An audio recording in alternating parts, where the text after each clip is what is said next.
Buying a home is a big decision, and sometimes a lot of people make really costly mistakes when doing so.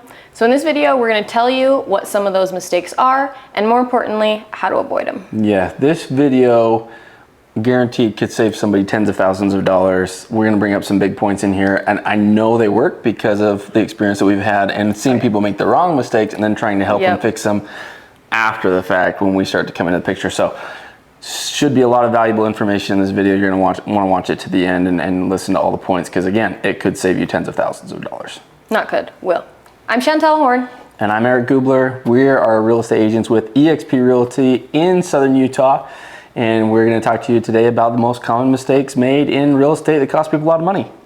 If you're looking to buy a home in Southern Utah, we've got our information down at the bottom of this video and in the description. If you're looking to buy a house anywhere else in the world, still hit us up. We've got a great network of realtors that we work with all the time, and we would love to help you find the best expert to help you in your search.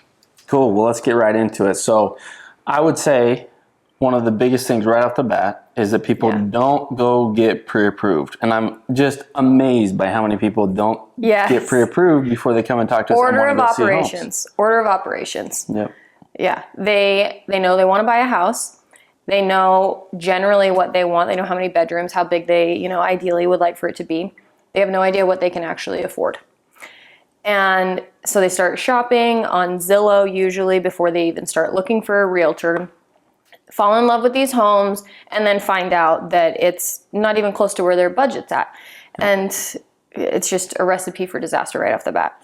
And you might ask, like, well, Eric and Chantel, how does this help me save money? Well, it does in a lot of ways. I mean, if you think about COVID and just specifically, if you didn't go get pre-approved right off the bat and you weren't ready to go and fire away on a house, like, you would lose a lot of, if you waited 3 months, you paid another maybe 10, 20, 30 grand for a house in Southern Utah. So it depends on the market, but at the same time, it is really just, in any market, it just doesn't make sense. And in fast markets like COVID, it just meant a lot more money. Yeah. Yeah, it saves you a lot of time. It saves you and us both a whole lot of headache and, effort shopping, falling in love with something that you can't afford. Time is money. And it's just really the first step in the whole process. And it's going to help you be ready to pull the trigger on your dream home as soon as you find it. Rule of thumb for me, if somebody isn't pre-approved, I will show them houses, like maybe 3 houses one day, a couple houses, just to kind of get to know them, but I'll always push them to, hey, go get pre-approved, because it just doesn't make sense. We may be looking $200,000 above their purchase price, and why are we doing that? We're just wasting everybody's time. Yeah. So time is money. The other thing is, it can cost you depending on the market. So number two, overspending. Here's the thing. You get pre-approved, they tell you what you qualify for. They don't necessarily, at least typically, there's a few lenders I've met that will, but they don't go over your monthly budget. They don't know how much you spend on food. They don't know what other little expenses that really run your life like you do. So just because you can qualify for a certain purchase price doesn't mean you can afford that price. Yes. I mean, and longevity is huge in buying a house. Like, if you can keep a house for 10 years without being stressed financially, in the last 50 years, if you were able to buy a house 50 years ago, you would have 12x'd the purchase price of what you could sell it for today in Southern Utah. And so you think about it, that means in every 10-year period, you would at least double your money on your house. So the point is, with the payment today, I need to be able to hang on to this for at least 10 years, right? Because somewhere in that 10-year period, you should double your money. It's a lot better than paying for rent. So why does this save you money? Well, it makes you money, right? Plus, overspending, obviously. That one's pretty no-brainer as far as how that saves you money. Buying something that's more within your actual budget rather than just your pre-approval qualification cap. I'll say this too with overspending when we're on the topic. This is where an agent comes into play, because we understand the market in the current moment of hey, we get asked all the time, right? Buyers asking, hey, what do you think the seller will accept on this deal right now? Right. Right now, that's so big.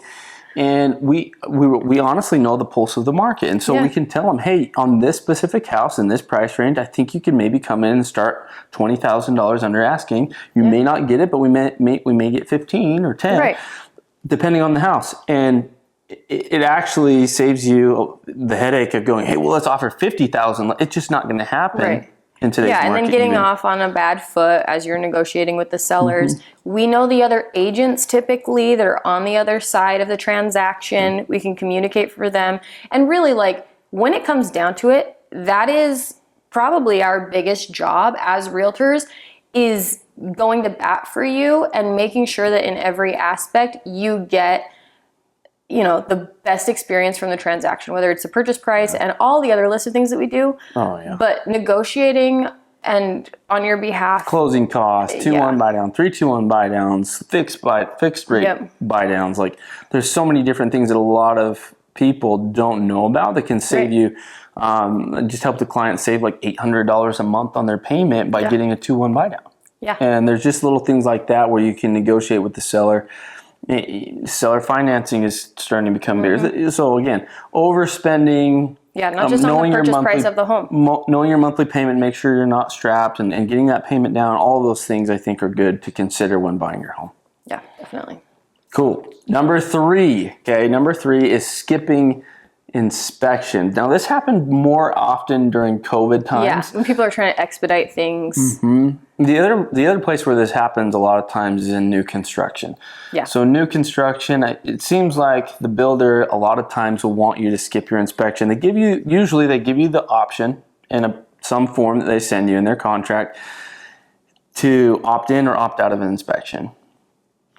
I rarely see new homes have big issues, major issues on them. The other thing to consider is that you do have a warranty of 1 year on your home. However, there's a lot of things that could be wrong on the new home that they didn't finish and weren't looked at, and you wouldn't catch those in a year, and they could be a little costly. Chances of them being worth $10,000, $5,000 even, or several $1,000s, not a big chance, but it's possible. But during COVID, man, I was shocked at how many people had to waive inspections all the time. Just to compete in the market. And it's like really weighing out like if it's worth it, you know, where the benefit is, because a lot of times, like, I don't know, it's hard to say what, you know, in that market, but like across the board, typically it's just not worth waiving inspections. It really, you know, it doesn't cost that much to have them done. $400 or $500 usually for a standard home in Southern Utah. It doesn't cost that much as far as like the competition, you know, for, you know, getting a house. Like most of the time the seller doesn't care if you want to do a home inspection. Like, I'll throw a plug in too, along with skipping inspections. Like, don't do that. And if you do get an inspection, I'm just going to throw in, show up to it. Like a lot of the buyers that I recommend, if they can and they're in town, to go to the inspection, or as much of it as they can, at least show up at the end and get the kind of the diagnosis of the home after it's done, because you're going to think of things as you go through that you can ask them, and you can be more intimate with your home and maybe get the answers right there and then. And they can explain it, and a lot of times it's easier for them while they're there to like explain it in layman's terms what it is that they're seeing, because you'll get a report back at the end. And at least with us, and probably I would say most agents, they'll go over the inspection report with you and, you know, what things were found. But the inspectors, as they write up these reports, they've got to like kind of cover their own butt and make sure that everything. So they're professional problem finders. Yes, exactly. Literally, that's what you're hiring them to do. So it's a good thing. But it can feel very scary for buyers when you're going through that report and everything seems like the end of the world. But if you're there with them, and a lot of times I will say that a lot of the inspectors like you to show up just kind of at the end for like the last 15 minutes, and they can kind of go over everything rather than, you know, having you kind of like slowing down their workflow of going through things. But if you come for like the last bit of the inspection, they can be like, all right, this is what we found, this is what we found, and kind of explain it in a way that is much more like digestible, that you can understand that like, oh, this thing that sounds scary actually only means that you have to tighten the screw on the outlet cover. It's $60 or something. Yeah, exactly. And I would agree with you. In Utah, I think that is kind of the standard, at least in St. George, is Hey, kind of show up at the end. Agents a lot of times don't go, sometimes do. In California, it's totally different. They'll spend 6-8 hours on a home. They're there. The buyer and agents are there. Seller and buyer agents are there for the entire inspection typically. And I just learned this like a year or two ago. I didn't know that. I thought it was bizarre because here in St. George, we don't do that. It's not common, especially for the seller agent to show up as not. So they have kind of everybody there represented and going over it. And it's a long drawn out process. So again, I think it's valuable though at some point to show up if you wanted to. Required? No. But if you're worried about it and maybe you could save, a couple bucks here and there, that's a good tip. Yeah. At the very least, a lot of times your agent will be willing to go and, make sure that they can give you like a person-to-person, summary. Yes. Especially if you're an out-of-town buyer. Obviously, it's going to be tricky to show up to your inspection. And if that's the case, talk with us, talk with whoever your agent is if you're shopping somewhere else. And, just be like, hey, would you be willing to do this? Yep. 9 times out of 10, or at least I would say 10 out of 10 with us and anybody we recommend. We'll get her done. Yeah. What's our next one? All right, next one. Not paying attention fully to the location. A lot of times when you're shopping for a home, you're so excited, the house is perfect, that sometimes it's easy to get kind of like these rose-colored glasses and not think that certain things are as big of a deal as they might actually be later on, specifically in resale. I gotta say, I know this is biased as heck as a real estate agent, but this is true. There's areas in southern Utah where you just don't want to be in. The values of the home don't keep up. And it's more that's in down. any city. Yeah, in any city. And you're just not going to know that if you're coming in. I have these areas that I'm talking about. I have people all the time, hey, this one's cheap. Hey, this home looks great. And they don't know that you got trailers all next to you and it's run down. People are running the streets at 2 o'clock in the morning all the time. So that, again, is one, it's going to save you on resale. Yeah. And it's going to help you while you live there, that you're not making the wrong decision and you're like, why did I move to this area of town, right? So that I think is huge, and I think will save a lot of money in the long run. Yeah, being in the right area when you come to sell the house, and even something like a busy street behind your house. Maybe it doesn't bother you because you don't have kids or you don't have pets, or you're just not as bothered by the noise. Yeah. And for you, it might be like, oh wow, this is not a busy street. This is quiet compared to where I came from in Chicago or something like that. But being in this area, it would be considered pretty noisy or undesirable. And so it's really somewhere that you want to have, your agent's opinion on too. That and is so true. Put more weight to. That's so true. Listings, I feel like top 3 thing that comes back, if it does exist, is, if not top 1, is the buyers didn't like the road in the back, the busy road right in the backyard. So again, I think some people are very picky to that. And most people will catch that. Most buyers are like, yeah, I didn't like it because of that. But I've had buyers that are just like, hey, no, we don't mind, we don't care. And obviously it's their choice. Sure. My personal opinion, you're never going to know when you're selling a house, whether it's a good market to sell or a bad market. And I just always feel like, for me personally, I would rather have as many good things about my house as possible. So in any market, it's a little bit easier to sell. Yeah, for sure. Simple as. Yep. Okay. All right. Next one. Future needs. Not buying a big enough house. Making sure that you're planning for the future. Are you planning on having kids? Are you retiring? So you're not going to have kids. And so maybe you can just settle down and buy a smaller home or whatever. But I think this applies more to the young families or the young couples that are getting married. Is a lot of times you think so much about your payment and, we just need this now for the next couple of years, but we're not thinking long term. Well, what do you want? Yeah. And that's okay. Maybe you do want to sell in 2 years. I think it's probably a smarter decision to plan on being in your house, whatever you buy, for at least 5. That's my rule of thumb. Yeah. Yeah, I would say the typical average is like 5 to 8 years. They say the national is like 7 years. So I think you're spot on. It's right in there. And the other reason I say rule of thumb 5 years is because, again, in that 5-year period, you should have a decent time to sell. There should be a seller's market or a neutral market in that 5 years. Typically, in the past, that's been the case. And so it's just kind of hedging your bets a little bit that you're going to be able to get the money out. You never want to be like, hey, we're stuck, and now the market went down for a little bit, and we have 4 kids, and we're in a 1,500 square foot home. You don't want to be in that. You don't want to be caught in that position. Yeah, so buy future needs as far as growing families. Maybe you're about to be an empty nester and you won't for long need as much space as you currently do. Maybe you're going to have the opportunity that you don't need to be working in the office and you're going to be wanting to work from home and need space for that. Maybe, I mean, who knows? Maybe you're going to start an Etsy store and you need a craft room. Yeah. Like, just trying to anticipate like what the next 5, 8, 10 years of your life looks like and buying a home that fits those needs. Yeah, and what do you say to somebody that says, well, but I can rent something that's bigger for a little bit cheaper, so maybe I should just rent for the next 5 years? What do you tell somebody in that case? Maybe they can't afford the 15, maybe they can only afford the 1,500 square foot home instead of the 2,200. What do you tell that person? There's a list of things you can tell that person. That renting is dumb and don't do that? Yeah. I hear this a lot, and that's why I asked the question. It's like, well, we can only afford this 1,500 square foot home. You know what? Buying at the end of the day is still almost always better. You can still make it work. So we're not saying you're screwed if you get into a 1,500 square foot. I have a brother that has 4 kids, and they're in a 1,300 square foot home. Yeah. And they make it work. Is it tight? Absolutely, it's tight. In my opinion, could I do it? I don't think so. I probably could. I just don't want to.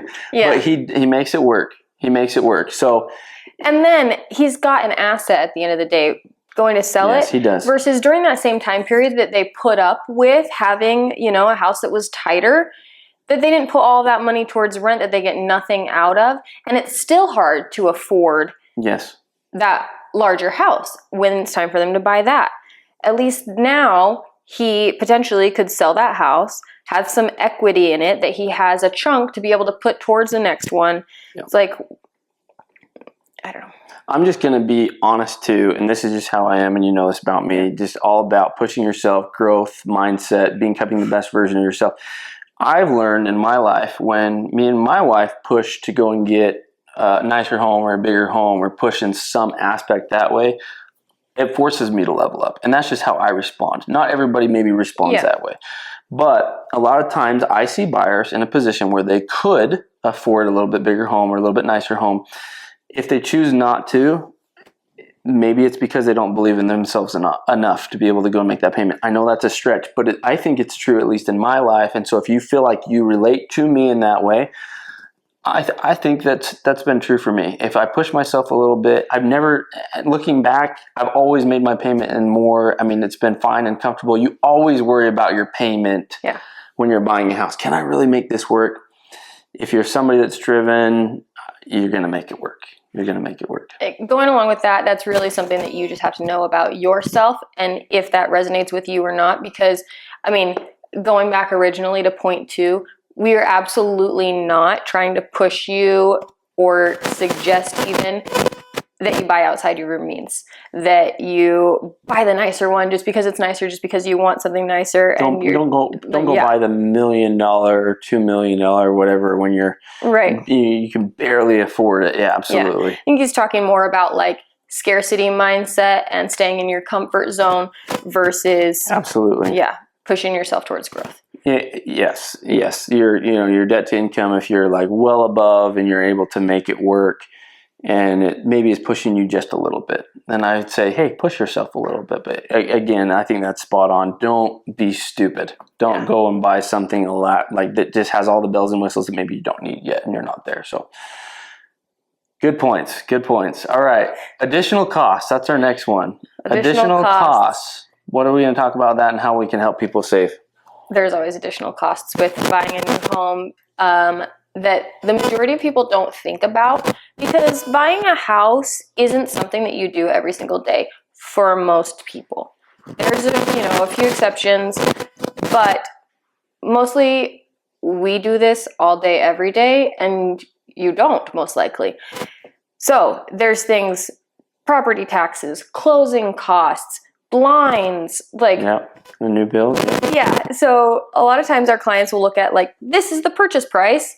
This is what, the mortgage calculator online says that it will be based on just that and the interest rate. This one is a little bit different than a lot of the other ones that we've talked about so far. This is, could we stretch it to where, hey, this is going to save you money? I think this is more letting you know this is a common mistake that people make of not accounting for all the other additional costs, moving costs. Okay, and that's another benefit for using us is that if you're local here in Southern Utah and you're looking for real estate agents, we will actually move you for free with a professional moving company that will wrap all your stuff professionally, move it in a truck, professional moving truck, all of that. They've been around for 7 years. It's actually a company that I own that I started 7 years ago. So you don't have to worry about that as long as you get your stuff packed up. So again, if you're looking for agents that can take care of that for you, we're your agents. Give us a call. Yeah. Now, save you money there. That's a cost. Boxes are a cost, but the packing materials are costs that maybe people don't realize. Even if you're trying to do it yourself, you got to go pay for the U-Haul and you got to pay for the gas, the blinds, and is your home insurance calculated in your payment? Did you realize that there's an HOA? Did you realize all these other things that can add up? So not to scare anybody, but moving costs money. Yeah. It just does. And I guess if we're going to talk about it in the sense of helping you save money, factoring in those things, if you don't do that when you're comparing, maybe say there's 2 houses that you're deciding between, taking all those things into account, because not every house has the same property taxes, has the same HOA. Right. Maybe one of them is a new construction, it doesn't have blinds, and the other one does. Utilities, what power company does Dixie it Power use? Versus Rocky Mountain Power. What's the difference there? And helping our clients understand that. Yeah, so just as a comparison tool and just something good, like you said, to have in the back of your mind and realize that those are going to be a factor. And you're going to have them no matter what house you pick, but they're not equal. So. Yeah, and you go buy a house in Texas and in Texas, your property taxes are 4 times what they're in Southern Utah, and a lot of people may not know that, right? There's all different kinds of things, and we're here to help people look at all those line items and know exactly. I say exactly. That's not the right word. We have a pretty dang good estimate, though, of what your payment's going to be and what it's going to cost, and we're saving people money on the moving side. Now, another plug for the moving side, if you're moving from out of state, we can still give you a credit that maybe just at cost, usually at the worst case scenario, just to pay for the labor, the guys that move, and like the gas and the truck fee to be able to make sure. But there's no profit made by the company, so it's always going to be cheaper. It'll save you money, and some people it saved a couple grand. So it's worth checking out. If you're from out of state, still give us a call. We can still look into helping you move to St. George. All right, last point on our list: making a decision. This goes 2 ways. And multiple ways. Yeah. At least 2. Yeah, at least 2. Well, on one hand, we've got people that get analysis paralysis. They find the perfect house and still can't buy it. Yes. There's always going to be fear. But they can't get themselves over the hump to buy it, because buying a house is a huge decision, and it can be really scary because it's a huge purchase price. Yeah. It's a change in your monthly payment. It's a move. So out of your comfort zone. And so just great. Yes, great. It is. It's so great. I love it. But sometimes it's so hard for people to do, even when they find something that checks all their boxes. I'm going to say for anyone to do. I've talked to people that have bought multiple homes, investment properties. They could own 40 homes. And I've asked them, do you still get a little bit nervous before the closing table? And the answer is yes. They still get a little bit nervous. They can feel it, but they just have gotten so good at pushing past it. And so you're always going to feel that. Like, just know that it's normal. Expect it. The other thing, taught themselves how to feel anxiety labeled as excitement instead. Yes. And can I tell a story here? I just have this great story. I feel like I'll make it fast. So this story, there was a client. I won't say who it is because they might love this video. But there was a client, a good friend of mine, who about 4 or 5 years ago wanted to buy a home that was pushing them a little bit, but they could make it and they could make it work. And the purchase price was like $250,000 for like a 1,700 square foot home. Nice neighborhood, good location in town. It was a beautiful home. Like, they really did a lot of nice upgrades to it. Not a huge backyard, but they only have 1 child today. So, they had it. They could totally have bought it, and the seller would have taken their offer, and they just they got cold feet and they chose not to. That same house today would have sold for $450,000. So Easy. now that's one story of many, many. Aside from it appreciating, again, going back to what we said before, if you keep it for 10 years, you're guaranteed that it's going to appreciate something. And it's usually double. In the last 50 years, it's been true that it would at least double in a 10-year period. So a lot of millionaires are built through real estate, and so I get kind of passionate and excited about that side of it. If you can keep it and afford the payment, all the things that we just talked about, you will make money. This will set you up for the future, for retirement, better than your 401k, better than most things out there. Real estate is a way to get wealthy and for you to be able to thrive when you're older and make moves. But what if you get too scared and you don't make that move? And again, to hammer down that point of everyone gets scared. Everyone gets scared before buying their first home and even multiple homes. Yeah. And going along with that too, sometimes the reason that people don't make the decision, and we see this and hear this endlessly, people trying to time the market. Then you never can. You can't time the market, guys. Nope. And if you're trying to sell, you're going to want to buy. And if you try and sell at the high of the market, you're going to be buying at the high of the market. And if you want to sell and then rent, it's like, well, does that make up the difference? It's just, you can't time the market. No, it's called luck if you get it You can time your life. Yes. If buying and selling is what you need to do for your life right then, you've got the means to do it. You've got the right house. If everything else falls into place, refinancing is usually an option down the road. Yeah, and we can still, like I said, we can help you get into programs that will help your interest now. Interest rates in the mid 7s, up almost to 8. And 8 today. I don't know how long it'll be there. Hopefully not very long. Interest is expensive, but we can help people with that and get the seller to pay for that up front for a couple years to be able to help their payment come down quite a bit. And so there's so many different ways to save you money in this regard. But at the end of the day, yes, you will be better off getting into a home, like you're saying. If your life needs it now, just get in, because somewhere in that 10-year period, you will win. You will win. It's the old saying that everybody says, don't wait to buy real estate and wait. And it's been so true in my life and what I've seen in real estate through the years of doing this and then doing it on our own. It's true. It is definitely true. Yeah. Or like, when was the best time to buy a house? Yesterday, or anytime in the past. Whenever it made sense, right? Just go buy a home. So as long as it makes sense. Yeah. That's kind of what we had for today. And I think those are some good points. Anything that you think that we should add? Well, one more point that we want to add, because like we said, with them making a decision, there's, multiple facets to it. And we really just talked about like 1 3/4, but the other side of it is making a decision too hastily. Especially, you saw this a lot during the COVID market, is sometimes people are either so excited to buy a house, or feel like they need to buy a house, or they're just, on the fast track. And so they're like, great, I saw this house.